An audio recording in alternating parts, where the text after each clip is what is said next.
Muy buenos días, muy buenas tardes, muy buenas noches. En esta oportunidad, otra complicación, otra emergencia traumatológica. Artritis séptica. ¿Y qué tenemos que lograr nosotros? Algunas competencias. Diagnosticar artritis séptica, correlacionando la clínica y exámenes auxiliares en un entorno físico y virtual, con ética. ¿Qué agenda tenemos para ahora? Hay que definir, saber un poco de la epidemiología, la etiología, la patogenia, la clínica y por último saber qué tratamiento vamos a indicar. Entonces, ¿cómo definimos artritis séptica? Es una inflamación aguda monoarticular de origen infeccioso, frecuente en miembros inferiores. ¿Y dónde se localizan? En la rodilla, en la cadera y en el hombro, o sea, grandes articulaciones, pero más frecuente, miembro inferior. Un gráfico donde muestra dónde se localizan más las infecciones, miembros inferiores y grandes articulaciones en el miembro superior, húmero y codo. ¿Qué hablamos de epidemiología? Los niños son los más afectados, sobre todo niños menores de 3 años. El nivel socioeconómico bajo, niños inmunodeprimidos, niños desnutridos, o sea, tienen factores de riesgo para contraer esta enfermedad. Su frecuencia es algo mayor que ¿quién? Que la osteomelitis. Edad más frecuente, niños lactantes, niños menores de 3 años. Inmunodeprimidos. En los adultos se presentan aquellos que tienen comorbilidades o aquellos que son posoperados de artroplasia de cadera, de rodilla, tobillo, de hombro. Y el 90% son monos articular.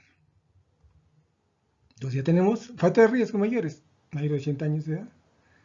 Comorbilidades, diabetes mellitus, artritis reumatoide. Cirugía reciente, sobre todo prótesis articulares de cadera, rodilla o hombro. Infecciones cutáneas o infecciones por HIV.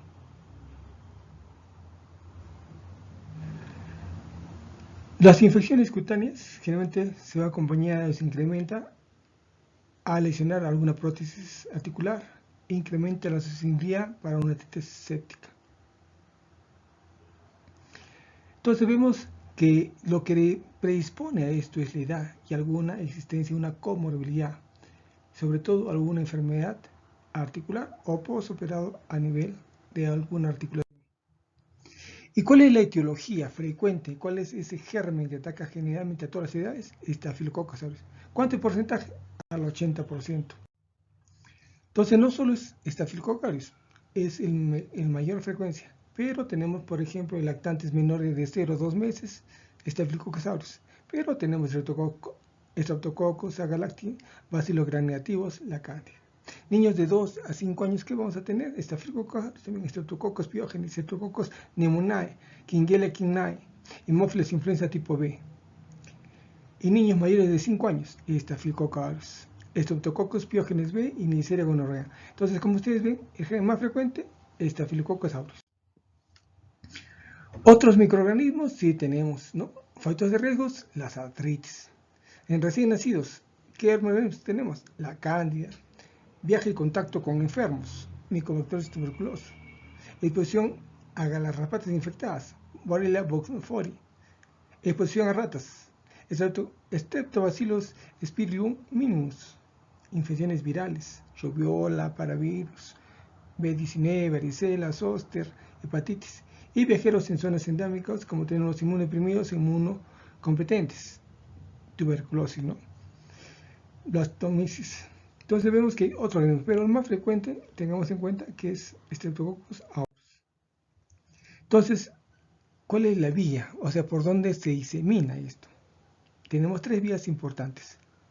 La hematógena, la más frecuente en niños, infección por continuidad o infecciones directas.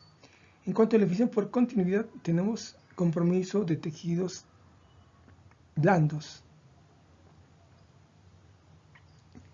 que produce una infección por continuidad, o sea, una celulitis, por ejemplo. Unas infecciones directas, contaminación accidental por tramos graves, punciones no muy limpias, que es produce una iatrogénica, y cirugías que invaden la articulación o son infecciones en pacientes posoperados de las articulaciones, más frecuente la infección. Entonces, si ven la patogenia, ¿qué encontramos? Encontramos que el germen, ¿dónde se aloja el germen? El germen se aloja en un sitio donde haya bastante vascularización y el flujo sea lento. ¿Y cuál es esa zona en los niños? La zona metafisiaria tiene una mayor irrigación y lentamente están estos vasos profusos con todo el alimento, con toda la energía que esta bacteria está cómoda y alimentándose y aumentando sus fuerzas para ofrecerse hacia adelante. O tiene dos vías, o se va a la piel, que va a producirse una sinusitis, o se va a la articulación, produciendo una artritis séptica. Entonces vemos de un germen en la zona metafisiaria, va aumentando y llega a formar pus, y la pus va a salir, o se va hacia la articulación, o se va al intraóseo, o sale afuera de la piel, que se llama una sinusitis. Entonces vemos infección monoarticular,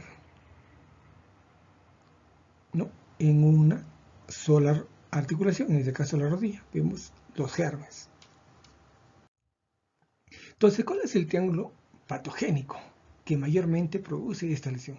¿Quién define la gravedad del proceso? El huésped, el microorganismo y el ambiente. Entonces, estos factores, el factor huésped, ¿qué pasa? Deficiencias nutricionales. El causante, los microorganismos, o sea, el tipo de virulencia. Factor ambiental, tratamientos tardíos o tratamientos empíricos, múltiples tratamientos tardíos empíricos. Entonces, como ven, la fisiopatología. Aquí vemos dos cosas importantes. El líquido articular y la cápsula articular son los que defienden la articulación, pero no son buenos de defender. Que sí están presentes, pero no son aquellos agentes que evitan la infección. Entonces, ¿qué va a hacer primero? Va a haber un aumento de líquido sinovial, pero ya se llena de ¿qué? Granulocitos y proteínas. ¿Qué va a hacer eso? ¿No? Secundarias a la respuesta inmune para tratar de controlar esa invasión bacteriana. Entonces, el aumento de volumen, que hace, tensiona la cápsula y produce dolor. Durante el proceso hay enzimas proteolíticas, además de liberación de ácidos proteasas que ocurre para activarse la interleucina. Estos agentes, ¿qué pasa? Se degradan a protoglucanos y posteriormente una red de colágeno articular. Entonces va a producir una destrucción articular.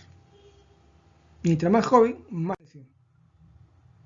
Entonces, en el diagnóstico, ¿qué tenemos que hacer? Tenemos que tener bien dirigida, preguntar al paciente cuándo fue, tiene alguna operación, hace una semana, ayer, ¿cuándo? Un examen físico. Si sospechamos que es agudo, revisar las articulaciones y los antecedentes. Los exámenes auxiliares. Si yo pienso en una artritis, ¿cuál me va? ¿Qué examen me va mejor? Una ecografía. Y si yo estoy seguro que puede ser una inflamación, puede ser una antiséptica, punzo. Y veo que sale. Puede ser una hemartrosis o puede ser POS. Ya tenemos el diagnóstico. Entonces, iniciamos el tratamiento. ¿Pero contra quién iniciamos el tratamiento? Siempre el tratamiento se inicia en forma empírica. ¿Frente a qué? Frente al Staphylococcus. Este Staphylococcus aureus es la más frecuente. Ya le tomamos sus cultivos antes de colocarle los antibióticos. Al tercer día ya sabemos que ese paciente o está yendo bien o está yendo mal. Y para eso ya nos olvidamos de los exámenes auxiliares. Entonces, la anamnesis hay que buscar siempre, como le decía, los antecedentes. ¿Tiene algún factor de riesgo o no el paciente? Sobre todo niños. ¿Cuándo empezó esta enfermedad? ¿Ahora o después? ¿Ha habido traumatismos previos, caídas, golpes, antecedentes de operaciones? ¿Ha habido un tratamiento previo? Entonces, eso nos ayuda a definir, ¿no?, frente a qué estamos. Entonces, siempre el examen físico es importante y sobre todo la fiebre. Un factor importante de todo es la fiebre. Fiebre alta, 38,5, fiebre alta. Dolor en una sola articulación. Presencia fiebre sutil, pero en los niños neonatos no es tan preciso la fiebre, ¿no? Pero en niños mayores que ya define, produce fiebre. Como veces no es signos lactantes y neonatos, no tiene, no hay eso, ¿no? Pero sí hay una pseudoparálisis. O sea, les duele y no quieren caminar, no quieren patalear. Y son irritables. Llanto, lloran toda la noche. No toleran los alimentos. Entonces el dolor es intenso. Los niños mayores sí localizan la región. En los niños pequeños lactantes no tenemos la forma de localizarlo fácilmente. En niños adultos no pueden movilizarse, no pueden apoyar el miembro inferior. Si es la cadera, ¿qué va a hacer? Una posición antálgica en semiflexión, rotación externa de evolución. O sea, está flexionada, no quiere caminar. Ustedes tratan de moverse y produce un dolor intenso. Pero ¿qué diferencia de una luxación? Que produce calor. La palpación en la zona inguinal con frecuencia evidencia calor y edema blando, ¿no? Es el rubor. Entonces, la presencia de dolor en el trocánter mayor y en el hueso ilíaco, ¿qué va a sugerir? Más va a sugerir una osteomielitis que una artritis séptica, porque la artritis séptica va en la articulación, no va en la periferia. Entonces, no olvidar que presentan fiebre, rechazo a los alimentos, irritabilidad, la tetra de Celso, calor, rubor, tumor, imposibilidad de marcha. ¿Y qué va a hacer? Posiciones viciosas en forma de contracturas, ya sea el hombro, la cadera o la rodilla. Y va a tener limitados en los arcos de movimientos. En los lactantes generalmente proceden de un cuadro articular local, pero no da muchos datos. Entonces, no olvidar dolor, impotencia emocional, fiebre, inflamación, color, rubor. Este es un paciente de 30 años de edad que hace una semana fue sometido a un tratamiento artroscópico de la rodilla y viene por presentar dolor y dificultad a la marcha. ¿Qué puede ser? Puede ser inflamación. ¿Tiene antecedentes de qué? Postoperado, pero es joven.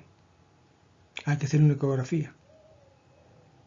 Y confirmamos que hay líquido articular, muy bien. Pero, ¿qué nos falta confirmar? ¿Es un líquido inflamatorio infeccioso o simplemente es un líquido articular por reacción a la intervención quirúrgica, a la movilidad? ¿Por qué? Entonces, si tiene calor, rubor, aumento de volumen y encontramos líquido, hay que punzar. Al punzar, ¿qué vamos a encontrar? Hemartrosis, o sea, sangre, líquido articular o pus. Ya tenemos el diagnóstico. Entonces, para eso nos preguntamos qué exámenes, los exámenes auxiliares que podemos tomar. Hemograma, hemoglobina, velocidad de sedimentación, PCR. Y las imágenes, rayos X, ultrasonografía, resonancia. Entonces, en el hemograma, ¿qué vamos a mirar? Vamos a ver pequeños leucocitos en aumento. Va a subir los 10.000, 15.000, va a subir los leucocitos. Aunque la BCG no es que sea un reactante eficaz, inmediato, no. Va subiendo a las 48, pero no es específico. A diferencia de la PCR, hay un problema inflamatorio, va a subir a las 6 primeras horas y ya está elevada. Entonces, algunos autores como Judel, Kocher, Luhmann, Humer, de Beccaro, que han encontrado leucocitos, ¿no? De 11.000 para arriba, 11.000, 12.000, 14.000, y la BCG aumentada. Uno tomó PCR, uno, y otros tenían temperatura por encima de los 38. Entonces, los hallazgos radiológicos sí es importante, la placa radiológica sí es importante, pero no va a definir el diagnóstico, no, pero sí nos va a decir que probablemente tenga una fractura. probablemente hay un aumento de volumen de los tejidos blandos, ¿no? Entonces, aumento de los tejidos blandos en el espacio articular. A ver, quistes óseos o marginales. Entonces, las placas radiográficas es difícil de detectar en niños, ¿no? Y ver, demostrar en niños, porque no es directo, no se mira una imagen como un adulto. Pero a la diferencia de la ecografía, sí es un examen, que no va a decir que sí hay aumento de volumen, que sí hay líquido. O sea que es de alta sensibilidad, pero baja especificidad, no sabemos especies infeccioso. Pero si nos llevamos con la clínica de que hay calor, rubor, y está aumento de volumen, y ya pasado hace unas horas o es un postoperado, entonces yo tengo que pulsarlo. Al pulsar tengo que ver, ¿es o no es pus? Si es pus, el diagnóstico hecho. Entonces, detecta derrames iniciales. Entonces, vemos, y si no hay líquido articular, entonces se descarta pretiséptica. No hay derrame articular, no es una pretiséptica. O sea, ecografía es inocua, detecta cambios tempranos. Una resonancia, sí, muy buena, útil diferenciar la artritis séptica de la cadera, ¿no? Diferencia exactamente, ¿no? Determina en dónde está localizada. Y al inicio, las primeras 24 horas, ya sabemos el diagnóstico de una resonancia. ¿Todos lo pueden hacer? No, esa es la diferencia. Entonces, no olvidarse, la resonancia detecta cambios precoces a nivel articular y nivel óseo. La ecografía, 48, 72 horas, 24 horas incluso se puede ver, pero generalmente en 24 horas, de 48 horas en adelante. La mamografía siempre ha sido un examen de elección, pero ya últimamente se ha dejado. ¿Por qué? Porque se prefiere a los no invasivos. Entonces, ¿para qué nos sirve la placa radiográfica? Para descartar otras patologías. ¿Pero qué voy a encontrar en el espacio articular? Aumento de espacio, ¿no? Aumento de volumen de los tejidos blandos en el espacio articular. Entonces, la prueba reina que hemos hablado, ¿cuál será? La punción articular, ¿no? Una vez que ustedes punzan, encontramos que, identificamos que es pus, ya mandamos al laboratorio, le damos examen para que hagan cultivo y ya iniciamos el tratamiento. Entonces vemos que el citoquímico vamos a encontrar preinfección. Sugestivo vamos a ver que es artritis, ¿no? Una disminución en la glucosa articular respecto a la glucemia sérica disminuye, entonces nos indica que probablemente sea ¿qué? Un problema de artritis séptica. Entonces, hacemos la punción, nos da el diagnóstico, centra pus. Entonces, ya que tenemos, ya tenemos el laboratorio, hay que mandar al laboratorio. Y para hacer entonces 20 también hacer operaciones, solo una artrocentesis, para sacar, limpiar toda la rodilla, ¿no? Y sacamos la cantidad de pus que pueden ver. Ahora hay diagnósticos diferenciales que tenemos que tener siempre en cuenta. O sea, no tenemos que tener una visión tubular, un solo diagnóstico. Tenemos que tener algunas diagnósticos diferenciales, porque si no de repente estamos pensando y no es nada, no vamos a pensar por diferencial. Entonces puede ser una coxalgia en niños mayores, sinusitis transitoria de cadera, absceso de SWOT, sinusitis acetabular, femoral, enfermedad de Leigh, artritis reumatoide, enfermedad de vertical B, descenso epifisiario proximal, fiebre reumática, leucemia, púrpura de Shannon-Jones. Entonces, ven que hay muchos, ¿no? Hablando solamente de la cadera, también podemos hablar de la rodilla, del hombro. Entonces, es importante tener siempre en consideración otros diagnósticos. Entonces, en el tratamiento tenemos que tener medidas generales y medidas específicas. Medidas generales, hay que bajar la fiebre, hay que evitar el dolor. Y medidas específicas, ¿frente a qué? Al germen, que más o menos tiene el 80%. ¿Quién? Es el Streptococcus aureus, de tratamiento para gram positivos. A dosis altas. Y al tercer día, ¿cómo vemos? La evolución del paciente. Un paciente que tenga velocidad de sedimentación permanente alta o la PCR totalmente baja, quiere decir que está yendo bien. Paciente tranquilo, ha disminuido la fiebre, está yendo el tratamiento, continuamos con el tratamiento. Pero si ese paciente vemos que tiene fiebre, calor, decaimiento, más fiebre, quiere decir que tenemos que cambiar de antibiótico, ¿no? Entonces, la base en el tratamiento es un diagnóstico precoz. Mientras más precoz, evitamos los daños. Sospechar de germen. Inicio de antibióticos en forma empírica y el drenaje de la pozo, un artrocentesis, ¿no? Que limpiar toda la rodilla. Y buscamos el germen mediante un cultivo. Entonces, como todos les he dicho, se inicia el tratamiento empírico. De acuerdo al grupo etario, pero como he visto que generalmente este empírico está en todos los niveles, se aparece en primer lugar.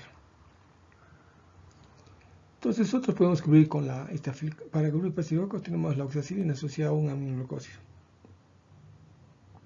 Entonces lo importante es pensar que estamos en una infección y tenemos que atacar el germen más frecuente. El pronóstico es muy variable, depende del diagnóstico. La enfermedad tiene una mortalidad del 5% de los casos.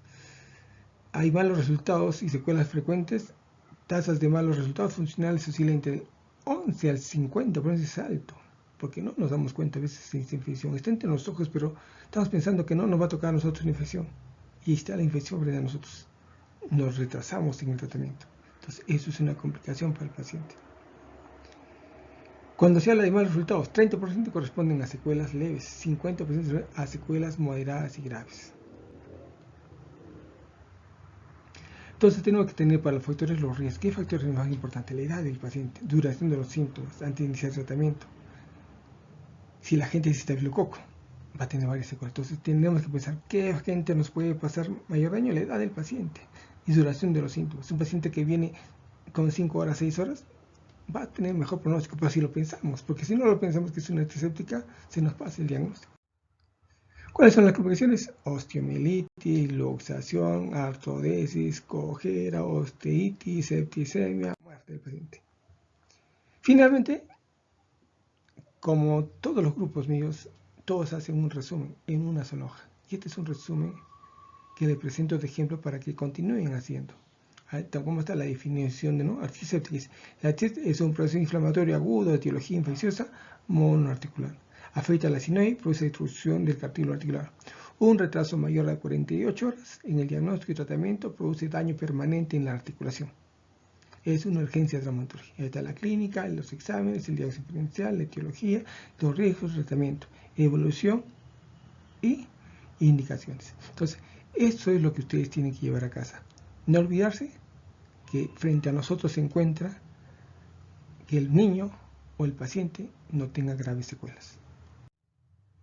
Finalmente, ¿qué tenemos que hacer? Ahí está la antiséptica, vemos que el germen está estafilococo sin infección piógena aguda en una sola articular, que va a producir niños pequeños, pseudoparálisis, irritabilidad, que tiene factores de riesgos y que el tratamiento va a ser la punción articular mediante una artrocentesis y una antibioterapia, ¿no? Ese va a ser el tratamiento que mejor va a mejorar al paciente y sobre todo vamos a evitar las secuelas porque esta infección ¿a quién ama? Ama ¿a quién? Al cartílago articular. Tanto que ama que se lo come, desaparece el cartílago articular. Entonces eso es lo que tenemos que evitar. Diagnóstico precoz, tratamiento lo más antes posible. Entonces, ¿qué no deben olvidar? La infección musculoesquelética nace de la sospecha clínica. Los diagnósticos diferenciales deben estar siempre presentes. La epidemiología no siempre es cambiante. Siempre debe realizar el cultivo para gérmenes comunes y gérmenes específicos. Las complicaciones del retardo del diagnóstico y tratamiento dejará secuelas irreversibles. El tratamiento quirúrgico siempre será una alternativa eficiente cuando sea precoz. 3 preguntas sencillas de lo que hemos hablado. ¿Dónde se localizan las lesiones más frecuentes? ¿Cuál sería su definición de antiséptica? ¿Cuál es el germen más frecuente?